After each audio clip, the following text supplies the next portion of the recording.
সবুজ আহমদ মুরসালিনের লেখা পরিপূরক। তুমি কে? আমি ভুল ফুল, যে কোনো প্রেমিকার খোপায় জায়গা পাইনি। তুমি কি আলো?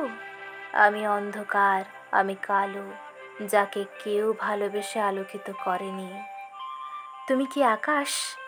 আমি শুধুই একগুচ্ছ কালো মেঘ, যে শুধু রংধনুর আগমনের উৎস। তুমি কি পাহাড়? আমি ঝর্ণা, যে পাহাড়ের দুঃখ বয়ে নিয়ে চলে। তুমি কে? আমি প্রেমিকা, খোপায় গুজবো বলে একটি ফুল খুঁজছি। তাহলে তুমি বুঝি আলো? এখনো কাউকে আলোকিত করতে পারিনি।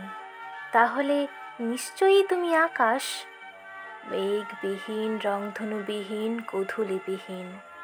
এটা বলো না তুমি পাহাড়, দুঃখগুলো নিজের করে নেয়নি কেউ, সেটা একান্তই নিজের, একান্তই আমার।